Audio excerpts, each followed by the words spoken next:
If you are not shocked, if you are not kicked out of your everyday attitude, then it's not worthwhile. It's not to convince them by my own ideas, but to open up a space for them where they have the feeling, I have to reflect on these things. There's nothing like a passive recipient. So there's always a participation. It's individual and it's very often mute and silent. Why should the abyss be negative?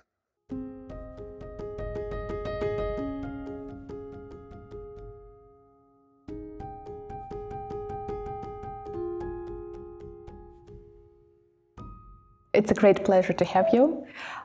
Could you please tell a couple of words about yourself? Normally I start to say that I have academically a crooked biography. So actually I have a background in philosophy, which focuses on the history and theory of society, and in aesthetics, and what in German is called Erkenntnistheorie, which means in English a theory of insights, you would translate it. Then I studied cultural studies, where I was heavily interested and still am interested in question about subjectivity, which means, for example, and especially, how does it come that in certain periods, certain groups of people believe in certain values and fight for them or against them?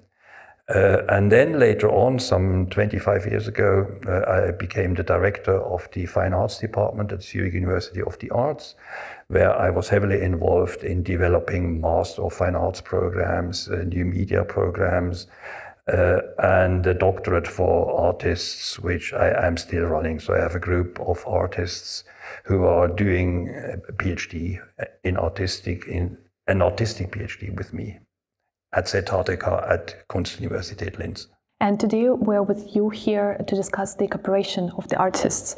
Yes, I mean, artistic cooperations between artists have, of course, a very long tradition, and because we are here in a gallery, so maybe I start with a contemporary example of two artists who come from a very different background. So on the one hand, we have Gerhard Richter, who is a very famous German painter, one of the most important ones of today, and Alexander Kluge, who is a multi-guy, you can say. So he started as a filmmaker, and then he became an author, and he became a theorist, and so on. And they made two books together. And the basis of their cooperation was what Alexander Kluge called correspondences. So on the one hand, there were paintings by Gerhard Richter, and Kluge added something. He did not write about it, he added something in a written text. And sometimes it was the other way around. There was a written text by Alexander Kluge, and Gerhard Richter painted something towards it that was connected. And the connection in their case was correspondences in the sentence that they additioned something to the artwork which was not in the one part or in the other part. So this was, let's say, a friendly correspondence, and a more a practice of an artist who works very much with tensions is Jean-Luc Godard. And the most famous examples of Jean-Luc Godard, there are thousands of examples, you can say, but the most famous one is when he wanted to work with actors, and he took actors not as an instrument, but as an artist on the same level. He invited them to come to the setting, and he left them. He didn't look at them, and they had to stay 2 or 3 or 4 days there, sometimes even weeks, and they get angry, of course, and then when they were angry, he made in a certain way use of them. So these are two very different examples. On the one hand, the work, the collaboration, which is based on a friendship, you could even say, where you go very deep into the other's work and try to contribute something to it.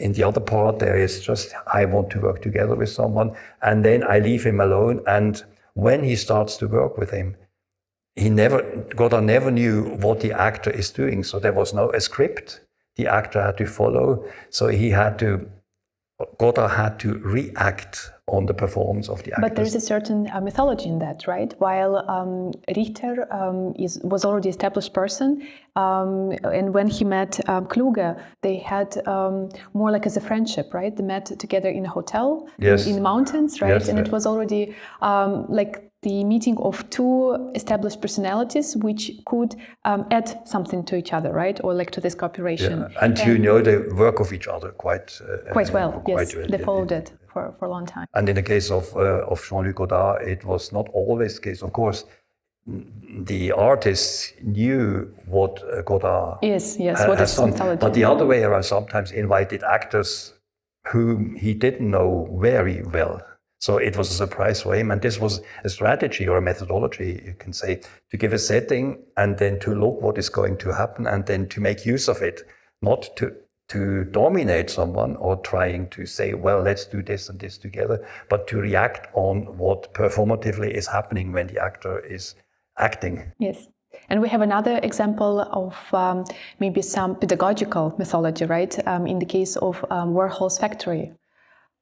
What kind of cooperations could we find there? Yeah, Warhol's factory, you can say, as the notion already says, it's a factory. There were several departments, so you can say, and one of the main intentions, of course, was to bring together artists from very different backgrounds and making them work together. So with an open end, it was completely unclear what will be the outcome. So there wasn't a strategy to say, we put, let's say, a painter and a filmmaker together and they should work in that sense together. It was just giving the space, the opportunity, or the dispositive, you can say, the setting, where they could meet, and then they acted by themselves. And you had all kind of combinations. You had paintings and performance, you had music and then film, you had installation, you had happenings.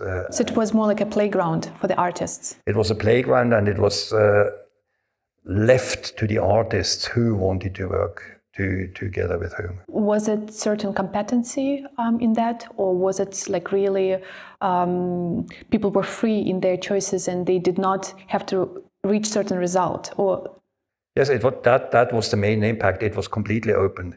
This was not for reaching certain results. I mean, there also was commercially. I mean, there was the idea, of course, that as the notion factory says also, or includes also, that they can make a living out of the working, but there was not intentionally to say you have to do that and that and that. So, for example, if you take the Velvet Underground group with at that time Lou Reed and Laurie Anderson, his later wife, was also invited to do something. They started as a performative actionist group and to come up finally with music. And as the group, they have become, this was a result that was not foreseeable and was not foreseen. So this was based on the practice by working together. So the outcome was a result of a practice, of a non-intentional practice, you can say. And if we can see the cooperation of artists and the audience, what kind of cooperations, of new ways of cooperation can we see? Yes, the idea that the audience is an important and crucial part of the artwork, even you can say, this is an idea that came out quite late, you can say, in the history of the arts. It was heavily developed in the Fluxus movement, for example, but also in Andy Warhol's factory, in the happening culture, in the pop culture, and so on. And let's say in the focus of the fine arts, it really got with the media art. When media art came up, then there was and still is a huge debate about participation. And the way to integrate people or to make people participate in an artwork is, of course, very differently. First of all, one has to say the participant anyway is always active.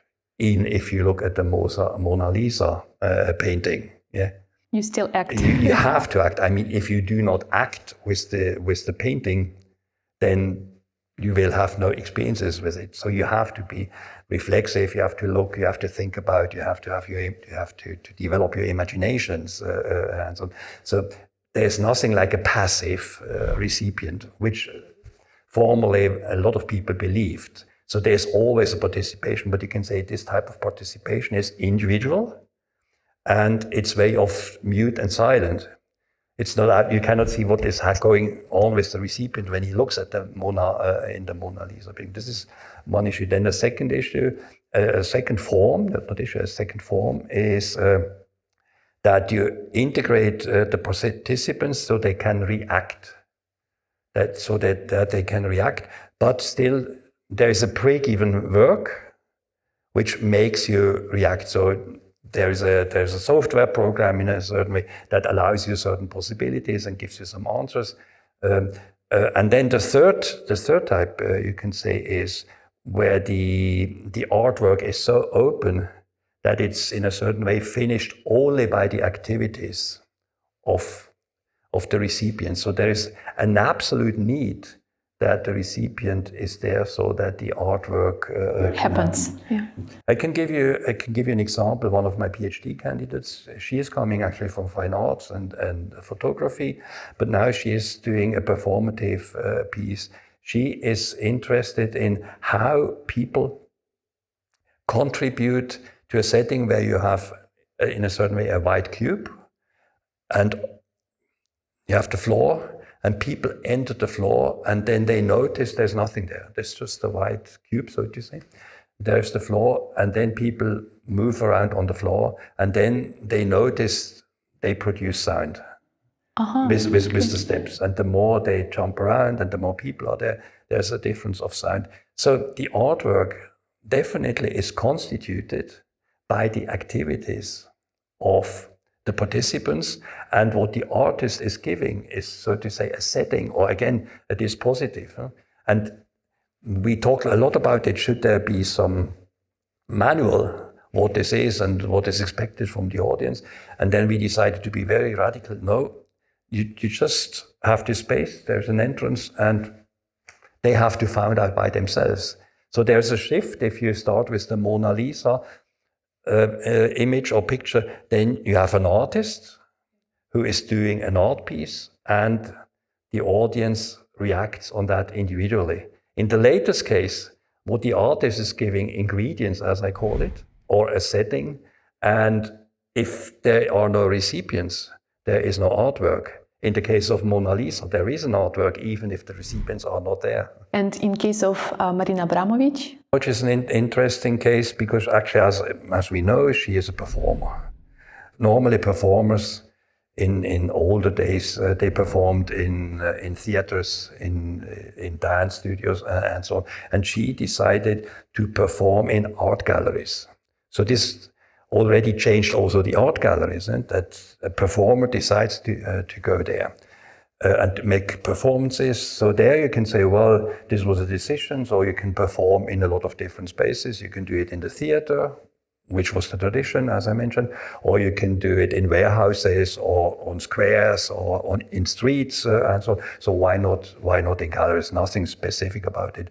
What is interesting in her case is, especially in the work 512 Hours, which was a performance of many, many days in Serpentine Gallery in 2014, I think, in London. Actually, she was sitting there, as in other performances, in the gallery, and she was just sitting there, and people could move in, not one by one, as many people could come as they wanted, and she was just sitting there in the gallery. And then you can say, what actually is this? This is a performance. So Marina Abramovic making a performance. At the same time, she's in a certain way an object. She is sitting there, she is not moving around, and the performance in a certain way is only the reaction in the eyes, in the head, and slight movements on her chair. The main actors, in a certain way, the main performers, again, are the audiences who are coming in. And in that sense, having done this in a gallery, this Marina Abramovic becomes doubled in a certain way. So she's a performer who initiated this performance, who is there as a performer with only small movements, as I mentioned, and at the same time in a gallery she becomes an object who is sitting there in the space like any other object, like a torso, you can say. When we see the cooperation of many art medias, or many artists, how is it, what kind of methodology or maybe technique should one follow in order to have all of the art medias on the same level, so that none of them comes up in front? Or is it not possible? It is possible. I think that there are at least, let's say, two ways of collaboration between artists coming from media, from different material or from different media. The one is that you have a dominance of one of the artists, which is the case in a normal film production, for example. It's completely clear that the director is the boss, and the actors and the scriptwriters and the musicians. And then you have the more collaborative way where artists are really interested in working together on the same level. So to say, to work together, what does it mean if someone coming from fine arts is working together with a musician? What could they do together on the same level, so that it is not dominated from the one person or from the other persons? And you have this in film. This exists in film, but this of course exists also in all combinations, you can say. So if you go to, for example, if you have a look at the Fluxus movement, or again at Andy Warhol, this was a basic, you can say this was not a methodology, but this was a basic idea to work together on the same level. And sometimes this is very hard to find out how this could work together. But it's very difficult to understand that that the music actually can dominate the visual. The visual will be a bit more dominant. Is that true with the art, or how do you see that? To give you a slightly naughty or nasty answer, the way you talk, it makes completely clear that you are a gallerist, that you are coming from visual arts. People from visual arts very often think that this is the most important one, or that is the dominant. To give you just a small example for that, and I always have fights in my art school, or had fights in my art school with that. The people of fine arts or visual arts, the artists never talked about visual arts. For them, this was art. So they occupied the notion of art for visual arts. And you are right in that sense that in our tradition, the visual has become a predominant way of perceiving ways compared to, let's say, non-literal societies where the orality played a huge role. But if you say so, then you must say at the same time, nowadays, this is not true anymore. You would have to say the predominance is the audiovisual. So you have always combined, or very often combined, sound and visuals, with not only with the film, but with media art. You have very seldomly only pictures in the media art world. It's very often it's a combination. And there are situations where the music becomes very dominant. So if you go to a movie, there are situations where the visuals are there, you look at it, and something is going to happen with you because the music is undermining what you are seeing or supporting it. You start to scream and so on. And very often this is based on music. So music is, some would even say, the most emotional art. I don't believe in such ways of thinking about art. This is the most, and so on and so on. But music can overcome you and can dominate the visual. Or then you have the situation where you are just listening to music. And if you compare listening to music, for example, you are going to a concert in the concert hall, or you are listening to a disc or to a file. Meanwhile. Compared to the situation where you are looking at images. In both situations, and then you have the visual separated from the audio. You have either audio or visuals. But what is going to happen with you is you have to get involved in your reception. You have to do something with it. And music has, and that is the reason why people say this is the most emotional way, music can undermine you in a certain way or overwhelm you. With the visuals, you also have to start to think in a certain way more than with music.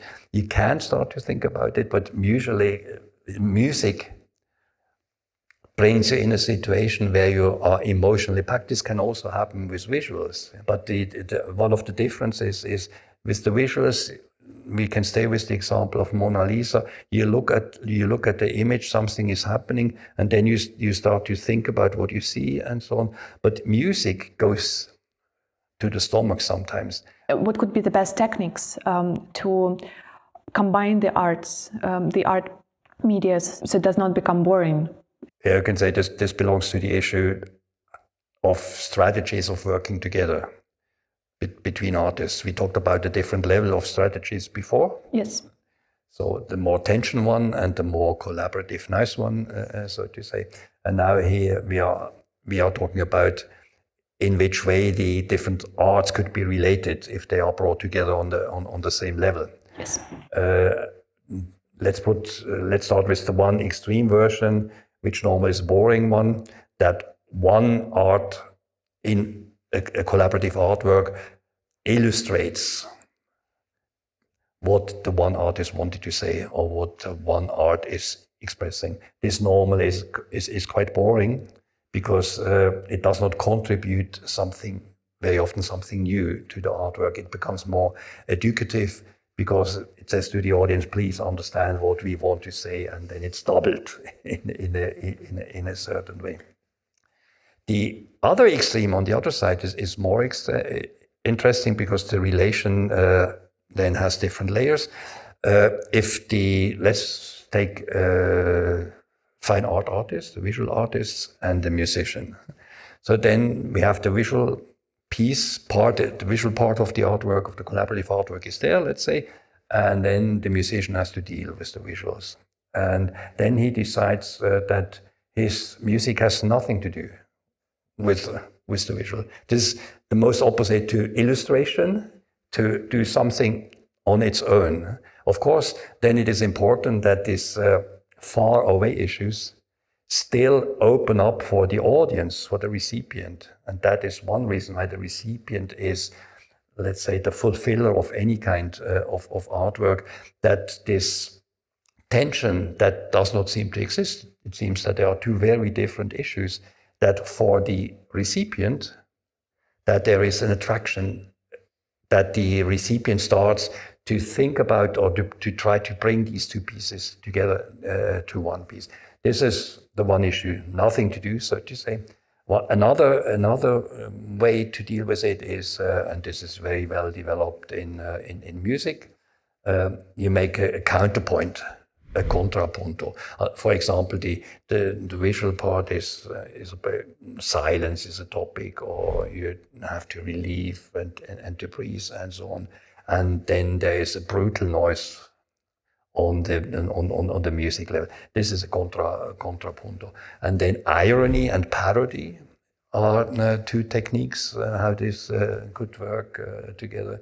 That you over-exaggerate, or that another way is, of course, and maybe this is one of the most demanding ones. If you try to bring the same idea together in music and in painting, without getting illustrative, but to think about, say, for example, if silence is a topic, what would silence mean in music? What are the possibilities?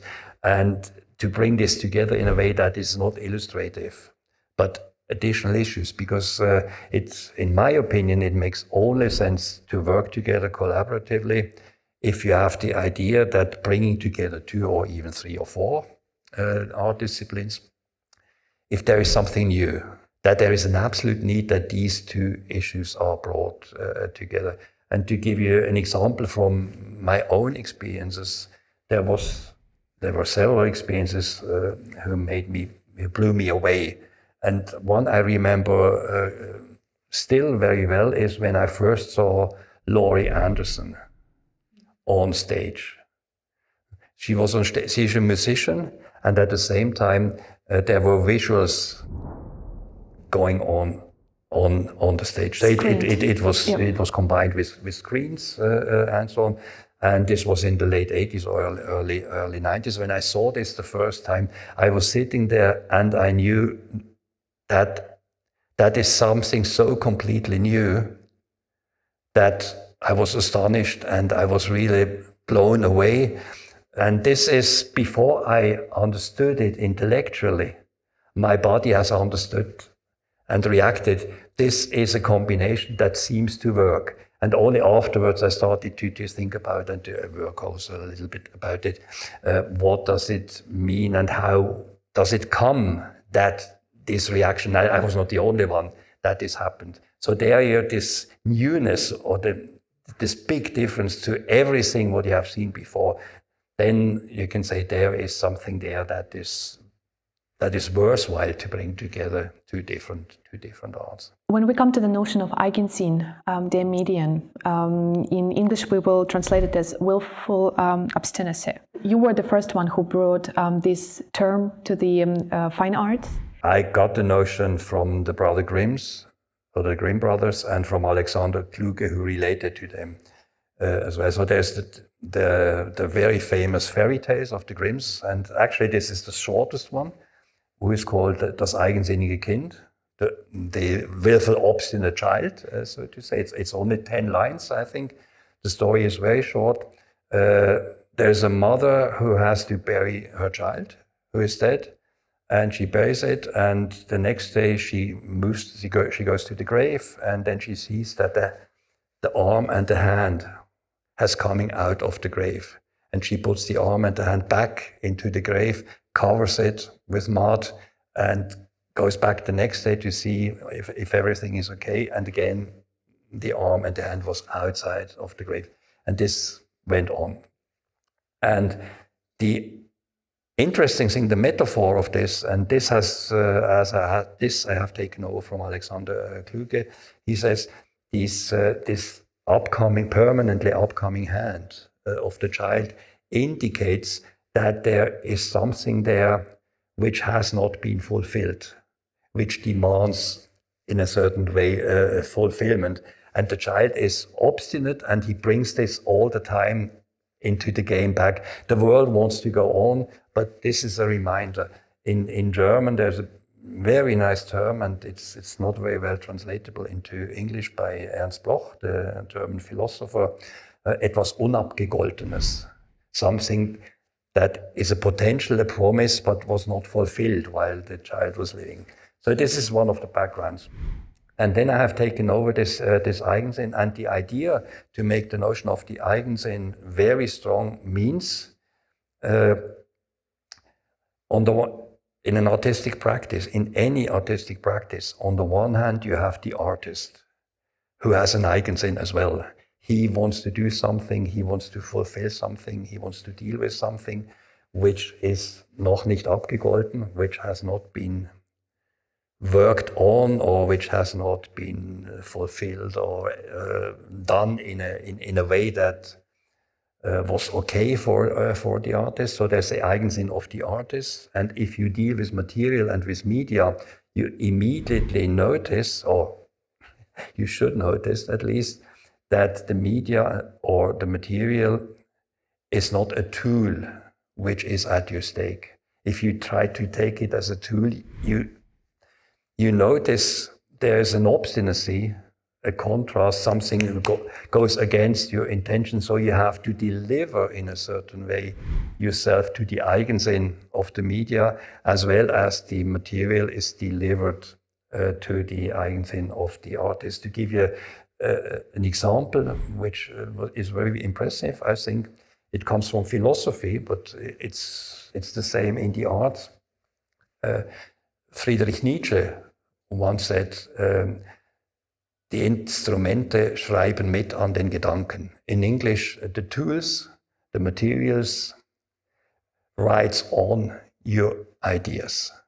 And the example that he gives is, or to which he relates, is his own practice. Getting older, and he got more and more blind, and he had a typewriter. and the old types of typewriters were organized in a bowl. So if you typed on the bowl, so the letters were distributed, you could not see what is the outcome, like in the computer or in the electric typewriters. So you had to wait, the paper came out below of the machine, and you had to write about 10 lines till you could see what you have written. And this, when he thought about this, what does this machine make with me? What is the Eigensinn, in my words, of the machine? He started to write in shorter terms, shorter poesy, because he could not remember what the whole idea was that he was writing his whole sentences. So in his interpretation of the machine, he wanted to write something philosophically or poetically, and then he noticed that using this machine and not writing by hand, this had an impact on his art. So he started to use the shorter form because he could remember what he wrote. Sometimes a lot of artists immediately understood what I mean by that her and his Eigensinn of the artist comes together and is in a tension with the Eigensinn of the material. But the most interesting thing is that this never stops. You cannot really overcome it. So you have to make a decision as an artist that you say, now these my ideas that I have, my practice that I have, this is the outcome, and now I stop it. So this is the finished artwork, or you have to continue to say, no, this is not enough. And this is the decision of the artist very often. While nowadays, and this in brackets only, this attitude not to finish artworks anymore, but you have projects all the time. You deliver something, it could be this way, and the next day it could be in a different way. So not to fix something, but permanently to overdo, so to say, the process. Everything is process all the time. This undermines art, if you think about radically. So artist has to have certain discipline to overcome his own Eigensinn. I mean, this is the first issue, that you deliver yourself to the material, and I'll give you another example maybe in a second, and to be aware of that, yeah? And that this tension between the Eigensinn of the material and your Eigensinn never can be finished in a certain way. You can stop it, and then you can say, now this is an artwork of which I think that has so many layers that is interesting, that is a potential for the audience, that they can make something out of it, and it's your decision to stop it. But even if you say, well, everything is in flux and in a process all the time, still, as soon as you deliver something to an audience, then you fix it, even if you destroy it. Afterwards. It comes from politics, but it's highly art. It has highly to do with art. In the French Revolution, when the new parliament came together for the first time, it was the old parliament. So one guy stood up. We know this from the protocols of this time of the parliament's discussion. He stood up, and then he tries to formulate something that every citizen or every people of the French society should become a member and can vote and could be votable and so on. And he starts to talk and finally ends up with we need a revolution. He says, we need a revolution. And Kleist, the German poet in the 18th century, he had a look at these protocols, and he wrote a text about it. It is called Über das allmähliche Verfertigen der Gedanken beim Schreiben. And the idea behind this is, and this is a very good example of this, what we are talking about, the two Eigensinns. So this guy in the parliament, he had a feeling he wanted to say something. He starts to say something, and then it becomes clear it's not so clear what he wants to say. So he is delivered to the language, and while talking, the talking makes him find what he wants to say. And this is the real artist process, to deliver yourself to language. In language, you have it very often. For example, I would say a very good example is Ulysses by James Joyce. which was a completely new way of writing, this stream of consciousness. This is one example. So James Joyce delivered himself to this stream of consciousness. So he took the Eigensinn of the language for serious, but at the same time, he not only delivered himself, but he also tried to organize it. This is important. It's both. The deliverance goes to both sides. I mean, this is a highly structured, poetic prose work, novel's work. This is highly structured on the one hand. On the other hand, parts of it, this is completely, he have not thought about it before, so he delivered himself. You have the same in the écriture automatique in France, or in pictures of Dali and so on, where the unconscious, this is very often the example that is taken, that to deliver yourself as an artist to the unconscious, and the unconscious is making something with you, there it becomes very obvious. But it also happens a lot with these cooperations together. When, for example, 3 or more people start to work together, and there is a certain unconsciousness in between them, and then certain ideas rise up, even they haven't planned it before. Yeah. So how would you explain that? Is it Eigensinn von like of each of these persons, or is it Eigensinn like of this subconsciousness which exists in the space, or which exists in between these people? It's both. These are two types of Eigensinns, you can say. Of course, everyone who is sitting there has an Eigensinn as a person, because they have their ideas, they have the background, they want to do something, and then there is decision to sit there with, to stay with your example, to sit with these group of people, and then what is coming up from each of the persons, there's a background why they are talking that way, but suddenly this becomes something of its own. Yeah. You do not deliver only your ideas, you start to develop something out new of what has been said. In a certain way, this is similar to what I mentioned with the parliaments guy. Yes, this was one person, and here it's a group of persons. So this is much more than what each of them has thought, and it's sometimes very different than where you started. This is also an idea. How do we deal with the situation? Because sometimes artists also start in one place and they head into a point B, but they are lost on their way. I think this is basic for good art, and by the way, also for good research in science. If you are doing fundamental research, and in a certain way you can say artists do or should do research, this normally means you have your experiments and your experiences, which you have done before, and then you have a feeling very often, an intuition, that you have to go there and there. And this there and there, you cannot describe it very precisely at the beginning. You know that you should do something going in this direction. There's a territory you do not know. You do not have maps to go into this territory. So you have to enter this territory step by step, and you have to develop your maps while moving around. And after entering this new territory, this is also the Eigensinn of these new territories to you.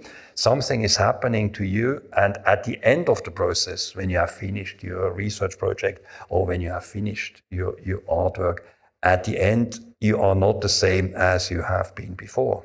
And you do not know who you are in the best case. And then art becomes interesting, because then it also has it has an impact on the audience. I mean, if we would talk about the audience or the recipients, what makes art, the different arts, interesting for an audience, I would say, if you are not shocked, if you are not kicked out of your everyday attitude, then it's not worthwhile, actually. But of course, different arts have different impacts on audiences. But this is that something cannot be the same as it has been before. This is on the artist side, should be the case, and on the audience side as well. Because why should you look at an image where you see what you already know or where you have gone through? So it must be an element, an aspect, a layer, several layers, which kicks you out of your everyday attitude. But how should we deal with the situation when the future is not sure? When we go to a certain point and we see an abyss up in front of us? Then you could say, as an artist and as a scientist, you go over the edge. To go beyond what has been known so far. And you can take as an example, let's take the theory of relativity, to stay in the science for 1 second. When Einstein was developing the theory of relativity, he was completely aware that this is something so new that people wouldn't believe it for the moment. This, by the way, was the same with Freud's dream interpretation. Both of them were for them it was clear people would go against that because this is so outdated, so out of everything people have gone through so far that we have to develop strategies how they realize it. So they went over the edge, beyond, so to new worlds, so to say. Then to go over the edge means there is an abyss in a certain way. What is over the edge? Then the abyss, and normally the abyss, people think about the abyss as something negative, where things are dead. You do not want to fall into the abyss because there you are dead or something like that. And one interesting issue is, of course, to put it the other way around, to go over the edge, to fall into the abyss can mean to fall into a crisis, but then you move on. It's such a strategy. Because they may be new edges or different edges at a different point. This is the one way to deal with the abyss, which is normally the case. Normally the artists fall into a crisis. They have moved to something, they have realized an artwork of which very often they know that there's something completely new, and then they fall into. But you should have a certain courage to do that, a certain assurance in your future that, okay, I've been through hard times, I will do it this time again. I mean, then you can say this is the philosophical framework. You can say to do art or to do science means to do this again and again. You always go over new edges and fall into abysses. And the other way of dealing with abyss is, of course, that you don't look at it, you are falling down in an abyss, that is the negative. You can also look at it, that what is the potential or the quality or the positive of the abyss, and then you can deal with the abyss in a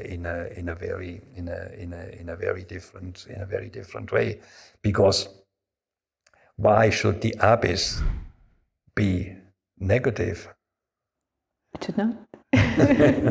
And in case we have point B as Fata Morgana, as a thing that is obscure and not even real.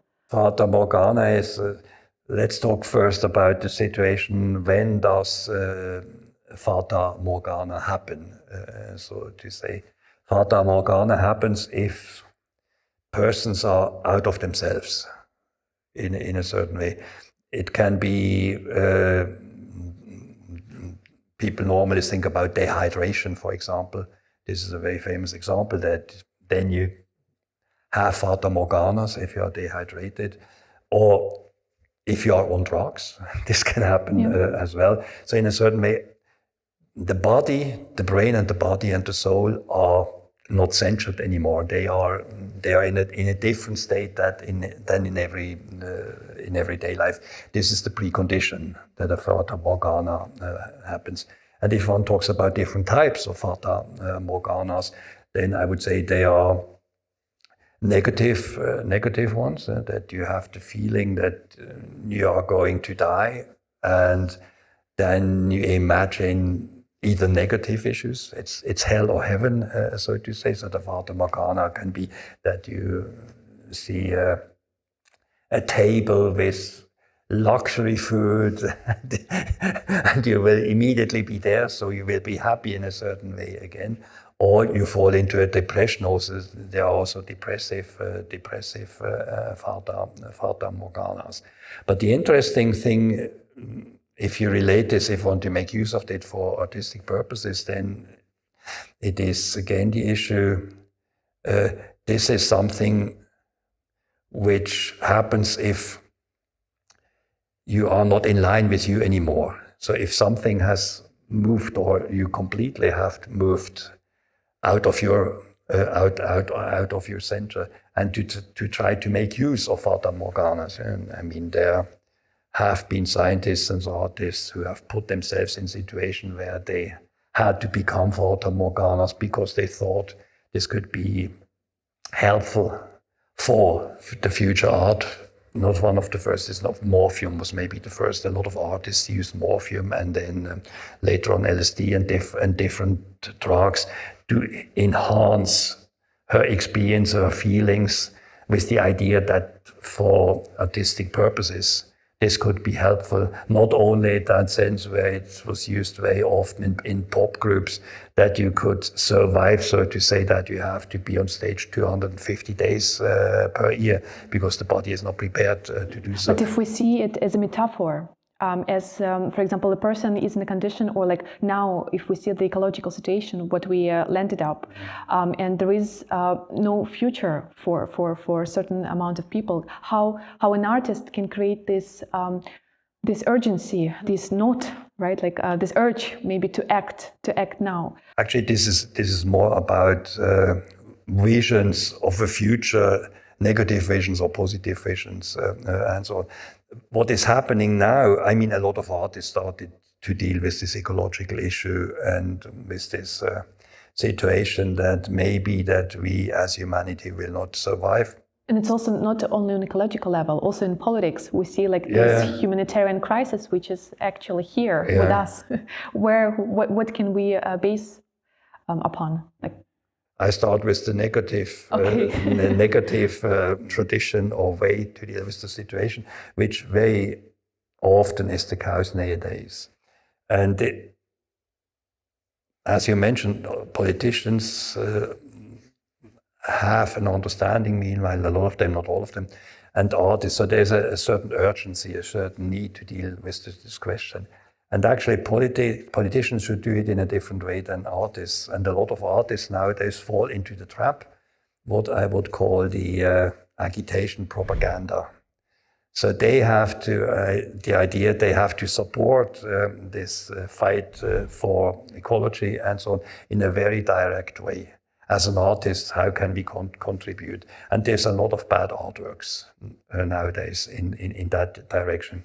And with agitation and propaganda, I mean, actually, you do not believe that much in aesthetics.